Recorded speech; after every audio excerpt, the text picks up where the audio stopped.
Coucou la famille, j'espère que vous allez bien. Je vous laisse regarder ces vidéos. N'hésitez pas à me dire ce que vous en pensez en commentaire. Et comme d'habitude, n'oubliez pas de liker, partager un maximum et vous abonner si le contenu vous plaît. Alors, pourquoi est-ce que vous allez sûrement marier une pute? Je sais que le titre de cette vidéo est quand même assez dur, parce qu'il vous remet en question. Mais la réalité des choses, c'est que oui, vous allez sûrement marier une pute. Je ne suis pas un idiot au point de penser que pour la plupart, vous allez rencontrer une femme vierge. Il y a peu de chances pour que cela arrive. Pour la plupart, vous vivez en France ou même dans des pays où, bien entendu, le féminisme a gagné du terrain. La femme que vous allez rencontrer ou même la femme que vous fréquentez à l'heure actuelle a sûrement déjà connu des hommes. Et donc, elle rentre dans la case pute, que vous le vouliez ou non. Dans cette vidéo, je vais être vraiment très tranché. Alors, attention, les éléments que je vais donner dans quelques instants ne garantissent pas à 100% la puterie de la femme qui est en face de vous ou même de la femme que vous allez rencontrer. Mais selon moi, ils sont éliminatoires. Le problème étant que lorsque je nuance mes propos, vous pensez éperdument que la femme qui est en face de vous est une exception. C'est Alex, oui, mais tu as dit que ce n'était pas toutes les femmes. Oui, mais Alex, peut-être que la mienne est spéciale. Oui, mais Alex, la mienne a l'air vraiment spéciale. Non! C'est une pute. Et je vais te dire pourquoi. Vacances toute seule, c'est une pute. Vacances avec ses amis, trop souvent, c'est une pute. Beaucoup d'amis garçons, c'est une pute. Alcool, cigarette, c'est une pute. Soirée, c'est une pute. C'est aussi simple que cela. Body count supérieur à 3, c'est une pute. Que tu le veuilles ou non, peu importe les excuses. Oui, mais en fait, le truc, c'est que je me suis fait avoir avec mes 9 gars. Elle s'est fait avoir 9 fois. C'est-à-dire que la première fois, elle n'a pas retenu la leçon. La deuxième fois, elle n'a pas retenu la leçon. La troisième fois, quatrième fois, cinquième fois, sixième fois, jusqu'à 9. Et toi, tu y crois parce que tu es con. Sachant qu'en plus, tu dois appliquer la règle de 3. Et donc, ça fait 9 fois 3. 27. T'es baisé, mon pote. C'est une pute. Arrêtez à chaque fois de croire tout ce que vous entendez. Lorsque l'amour prend part en vous, le problème c'est que vous vous mettez à vous mentir à vous-même. Vous rentrez dans un déni en prenant toutes ces paroles et en faisant une vérité absolue. Alors que la seule personne qui est-ce que tu peux compter dans ce monde, la seule personne qui te mentira jamais, c'est toi. Et là, tu prends une inconnue, sortie de nulle part, que tu connais depuis quelques mois, qui a vécu pendant plus de 20 ans sans toi, et tu prends chacune de ces paroles et tu en fais une vérité absolue. Mon ami, tu es fou. Alors oui, à son précis, tu viens de réaliser effectivement oui, que tu es en couple avec une pute. Mais ce n'est pas si grave que ça, ok? Parce que ça arrive. Ma vision du mot pute est vraiment très élargie. Et donc, bien entendu, par moment, selon toi, ce ne sera pas une pute, mais pour moi, ce sera une pute. C'est-à-dire que si, par exemple, ta copine a un body count à 8 ou à 9, selon toi, ce n'est pas une pute, peut-être selon ta vision des choses, mais selon moi, c'est une pute. Donc, on va avoir des visions vraiment qui vont changer, qui vont différer. C'est la vie, c'est comme cela. Mais par contre, j'ai des règles à appliquer, ok? Et des règles qui seront applicables pour toi. Toi, qui as marié une femme, qui selon moi est une pute et qui selon toi est une femme basique. Suis mes règles, mon ami, elles te permettront de pouvoir avoir une bonne relation avec elle. Parce que j'accepte le fait que certains hommes aiment, mais aiment de tout leur cœur, et qu'ils ne pourront pas prendre des décisions qui sont rationnelles, et laisseront du coup leur amour prendre le dessus sur tout. Pour ce qui est de vous, messieurs, vous qui allez marier des femmes, qui selon moi sont des putes, écoutez mes conseils. Tout d'abord, règle numéro 1, tu seras en constante compétition. Que tu le veuilles ou non, tu seras en constante compétition. Elle te comparera. Si ta copine a eu des ex avant toi, elle te comparera que tu le veuilles ou non. Tes propres parents t'ont comparé, ta copine te comparera. Alors assure-toi pour être le meilleur joueur possible. Assure-toi pour que lorsqu'elle fera la comparaison avec les autres hommes, tu sois le meilleur joueur. Le meilleur joueur de la compétition. Lorsqu'elle sortira en boîte avec ses amis, assure-toi pour qu'elle ne rencontre pas mieux que toi. Lorsqu'elle partira en vacances avec ses amis, assure-toi pour qu'elle ne rencontre pas quelqu'un de mieux que toi. Parce que la réalité des choses, c'est que vous êtes con. Vous êtes con de penser qu'une femme qui a fréquenté plusieurs hommes avant vous, dès maintenant, là, maintenant, à 25 ans, avec toi, se dira, eh bien, écoute, pendant 7 ans, j'ai niqué avec plusieurs hommes, eh bien, dès maintenant, pendant 40 ans, je vais niquer qu'avec lui, mon ami. C'est peut-être ce qu'elle essaye de croire, mais ce n'est pas la réalité. Rappelle-toi, il y a une grande différence entre ce qu'elle pense vouloir et ce qu'elle veut réellement. Je suis sûr d'une chose, c'est qu'elle sera persuadée qu'elle pourra le faire. Mais que dans les faits, ce ne sera pas si simple que ça. Lorsque tu as connu autant d'hommes que cela, Comment veux-tu du jour au lendemain appuyer sur un bouton et ne fréquenter que ton homme? Ça n'existe pas, c'est même pratiquement impossible et scientifiquement on te le dit. Le body count a un impact sur ta psychologie. Tu fréquentes plusieurs hommes, tu t'habitues au fur et à mesure du temps. C'est un peu comme une drogue. Tu changes d'homme, la pratique change, le comportement change. Et tu penses que du jour au lendemain, tu ne pourras te contenter que d'une seule personne? Prenons l'exemple des jeux vidéo. Lorsqu'on était jeune, on adorait changer de jeu. On jouait 30 minutes à un jeu, puis on changeait de jeu. Des fois, on jouait 6 heures à un jeu parce qu'on l'appréciait. Ok, on pouvait jouer des heures et des heures au même jeu. Et puis à un moment, des jours et des jours au même jeu. Parce qu'on avait flashé sur ce jeu. Mais il arrive un moment où on est saoulé. Alors ça prend combien de temps, si on se rappelle bien? Je me rappelle d'un jeu, c'était Uncharted 2. J'avais adoré ce jeu. Et je crois que pendant 3, 4, 5 mois, je n'avais joué qu'à ce jeu sans changer. Et puis après, je suis reparti un peu sur tout, qu'il y ait une petite partie, ou deux. Et ensuite, je suis revenu sur Uncharted. Et puis de temps en temps, j'alternais. Un petit autre jeu, Gran Turismo, et j'en passe. Et puis je repartais sur Uncharted 2. C'est la même chose avec toi.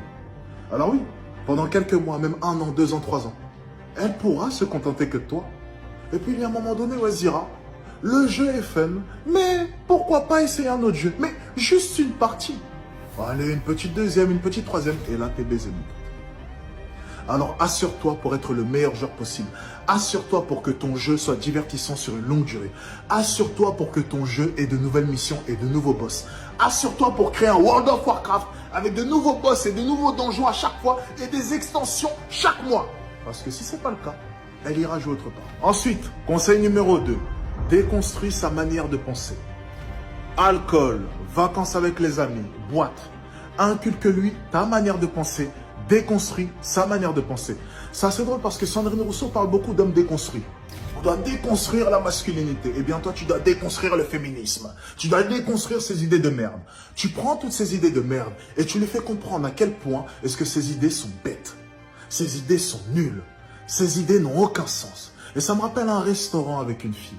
Avec 2 filles même d'ailleurs. C'était 2 sœurs. J'étais avec mon ami Giuliano, on était au restaurant.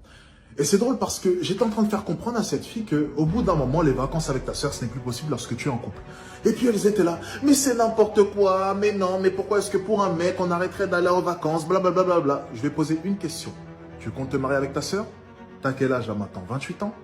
Est-ce que tu ne penses pas qu'à 28 ans, c'est peut-être le moment d'avoir une famille, d'avoir un mari, et que les vacances avec ta sœur, c'est peut-être plus d'actualité?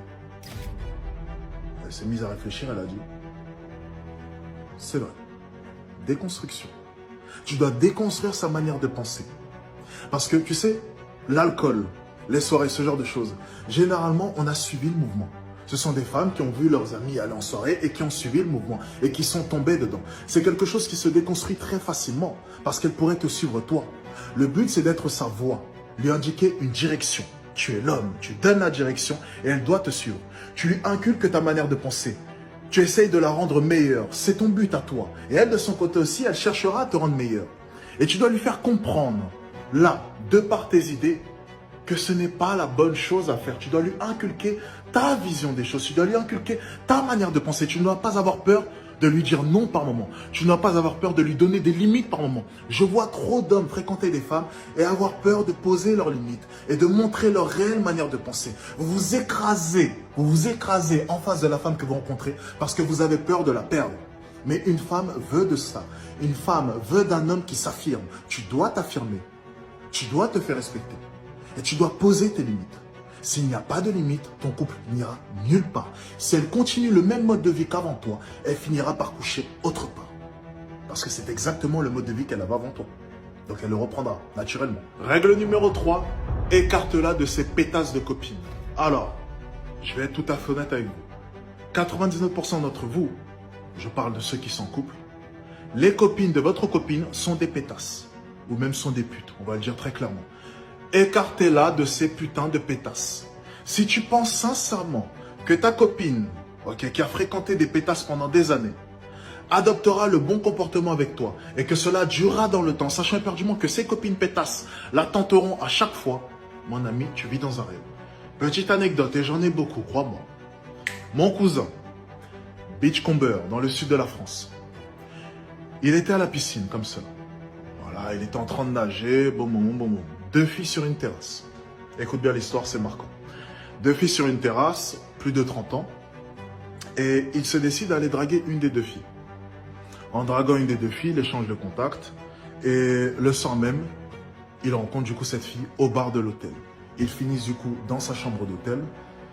Et il apprend de la bouche de la fille que déjà, elle est en couple, mariée, et a un enfant, et que son mari est en train de garder l'enfant pendant qu'elle est en vacances avec son ami. Et le plus drôle dans tout ça, c'est que de base, elle ne voulait pas. Mais c'est son ami qui lui a dit, allez, c'est juste un soir. Écartez-la de ces pétasses de copines. Je vous jure que cette histoire est vraie. Et elle est marquante. Écarte ces putains de pétasses de ta copine. Parce que si tu ne les écartes pas, elles tueront ton couple. Et enfin, le dernier point, et c'est le point selon moi qui est le plus important, les 4 capitaux. Capital notoriété, capital physique, capital financier et capital culturel. C'est aussi simple que ça. Avec ces 4 capitaux-là, elle comprendra une chose, c'est que sa place est chère. Le problème de la plupart d'entre vous, c'est que vos copines n'estiment pas leur place. Vos copines se disent simplement, ok, je suis en couple avec lui, et alors? Je suis en couple avec Tom, oui, c'est mon copain, et alors? Il sera toujours là pour moi, et alors? Non. Ta copine doit être sur un siège éjectable. À tout moment, elle doit comprendre à quel point est-ce que sa place est chère, à quel point est-ce que des femmes veulent de cette place. Votre problème à vous, messieurs, c'est qu'à aucun moment, vous n'instaurez un climat de peur dans votre couple. Votre copine doit avoir peur de perdre sa place. Elle doit comprendre que sa place est chère, que énormément de femmes la veulent, que vous avez du choix. Vous devez garder le choix.